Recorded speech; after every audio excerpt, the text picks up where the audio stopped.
Todos nós ganhamos, né? Nós estamos vivendo a onda do cancelamento, emitir opiniões, expressar o que você pensa, expressar aquilo que você tem como visão, atrai muita oposição. Ainda que tenha pessoas que concordam, a oposição parece que faz mais barulho com críticas do que as pessoas que nos apoiam com elogios, não é, pastor? Porque, na verdade, o seu sucesso expõe o fracasso dos seus inimigos, né? Então, todas as vezes que você sobressai, ou que alguém sobressai de alguma maneira, não é só no meio evangélico, em todas as áreas, você há de ser perseguido, há de ser cancelado. Agora, depende de você aceitar ou não o cancelamento, depende de você manter ou não a sua posição, para você chegar a algum lugar, né? A Bíblia também é assim, né? Vários praticamente foram cancelados, mas persistiram. Paulo, em Atos 19, tentaram cancelá-lo, tirando ele para fora da cidade, apedrejando ele. Ele se fez de morto, depois os discípulos foram, pegaram, colocaram Paulo de volta. Davi quase foi cancelado pelo seu irmão, quando queria que seu irmão voltasse atrás, voltasse a cuidar das ovelhas, de onde Deus já tinha tirado, e Davi não aceitou. Saul tentou cancelar Davi, quando disse, contra esse gigante aí você não pode lutar. E Davi disse, eu irei. Então, assim, o cancelamento faz parte, né, desse processo.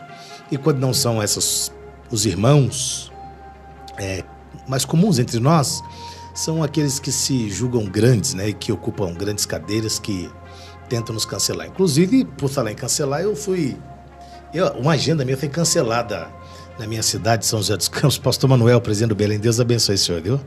O senhor cancelou a minha agenda lá no Congresso de Adolescentes da Igreja do Senhor, que o senhor manda, né? O senhor é dono da igreja, lá em São José dos Campos. Porque eu falei no último podcast aqui que o pastor José Wellington tinha apoiado o candidato à prefeitura de São Bernardo do Campo do PT. Graças a Deus perdeu, né? Graças a Deus, os irmãos, não foi na onda do pastor Zé Wellington, que se fosse, estava mal hoje São Bernardo do Campo. Aí, o rapaz que me convidou, muito gente boa, né? Muito de Deus, me ligou, disse, pastor, eu queria comunicar ao senhor que foi cancelada a agenda, porque viram um vídeo. Você vê um povo que pregava que não podia ser televisão, agora eles vê vídeo de podcast. Aí cancelaram a agenda. Mas eu queria agradecer ao pastor Manuel, presidente da Assembleia de Deus, São José dos Campos, pelo cancelamento. Deus abençoe. Foi tão de Deus que apareceu uma outra agenda um pouco melhor financeiramente e deu certo, viu? Obrigado pela ajuda do senhor. Deus abençoe e conserve, tá? E tamo aí, meu amigo. Porque se é o pastor Carlos Eduardo que cancela a agenda por causa de outra, seria demonizado, né? Demonizado, mercenário, trocando agenda porque recebeu agenda maior, porque lá ia pagar mais. Mas é normal essas coisas, né? A gente precisa saber lidar com isso, né, Fábio? Precisa saber lidar com isso. Hoje eu tenho muita tranquilidade quanto a essas coisas, esse cancelamento de agenda. É raro os que cancelam, sabe? Raro. Até agora teve ele que cancelou, e um outro aí de um estado aí do Goiás aí, que não me leva mais na igreja dele, porque no podcast aqui eu falei sobre arrebatamento, ele falou que não podia falar sobre arrebatamento. Não pode falar. Não pode falar sobre arrebatamento? Não, ele falou que confunde a cabeça dos irmãos. Então tem que falar só sobre o quê? Sobre chá de prosperidade, anjo do rebuliço, pacote de vitória, essas coisas aí, essa mensagem de autoajuda, né, que é bom, né, mensagem de autoajuda. O que não pode falar é uma mensagem que seja ajuda do alto. Aí eles não gostam, que a igreja fica muito esperta, assim, né, porque é perigoso não ficar preparado para arrebatamento, né. Não é porque causa muita confusão devido a tantas teorias sobre arrebatamento, vinda de Jesus? Não é que causa confusão. É que se você falar sobre arrebatamento e a vinda de Jesus, parousia e harpazo, eles não vão saber explicar para os crentes, né? Depois é melhor pular essa parte aí. Aí quando eles não sabem explicar, eles preferem, passa a parte aí, não fala só sobre céu, sobre tal. Pula essa parte. É melhor, né? Mas, o senhor disse que foi cancelada a agenda, as duas que foram canceladas, foi por causa do podcast. Vem aqui, a vinda do senhor aqui no podcast está refletindo mais negativamente ou positivamente? Positivamente, recebi muitos amigos, muitas pessoas, até Fábio, eu acho que assim, eu acho que eu cresço mais, eu acho que não é só eu acho que qualquer ser humano cresce mais com as críticas do que com os elogios, né? Salomão disse que o homem é provado pelos elogios que recebe. Então, se você receber muito elogio e pirar o cabeção, como Herodes, que recebeu elogio, disse, não é voz de homem, é voz de Deus. E Herodes pirou o cabeção e achou que era Deus, né? E a Bíblia diz que ele expirou comido de bicho. A história diz que ele não morreu no mesmo dia.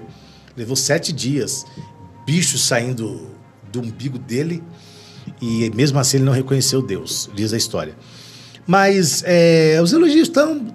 Assim, mas eu acho bom, assim, de tudo isso, as amizades que você faz, né? Hoje eu tenho amigos de Angola, como a minha amiga Wanda Pedro, que ela é de Angola. Tem amigos de Moçambique, pessoas de Moçambique. E tanto lugar, né? E uns estão assim, não, continua mesmo. E outros também te ameaçam e tal. Mas as críticas eu acho que me fazem crescer mais. Sabe por quê? Porque quando você é criticado, você sai da zona de conforto, né? A crítica te faz ficar mais esperto, né? Porque aqueles que te criticam normalmente esperam a sua queda. Sim. Os que te criticam esperam a sua queda. E se você achar que você é o bam, a tendência é você cair, né? Então as críticas me mantêm de pé, mais do que os elogios. Os elogios eu entendo que a alegria é minha, mas a glória é de Deus e tá tudo certo. Mas às vezes o elogio derruba mais do que a crítica, né? O elogio derruba. A crítica não. A crítica, ela não te derruba no sentido assim de um pecado. A crítica te derruba porque você não quer mais fazer, o cara desanima, o cara abre mão e tal. Mas o elogio, assim, poxa, você, meu Deus. Aí o cara se incha e aí vira soberbo. E aí a Bíblia diz que a soberba precede a honra. Precede a queda. A queda, a honra precede a queda. A humildade, né? A humildade precede a honra e a soberba precede a queda. Então, é muito perigoso os elogios, né? No entanto que Davi... Porque até alguns elogios são mentirosos, né? Por exemplo, tem uns irmãos assim, você é uma voz profética. Eu não sou voz profética nenhuma. Você é uma voz profética. Não. Voz profética é o pastor Silas Malafaia. Esse título e esse termo é ele que gosta de usar, é ele que é a voz profética.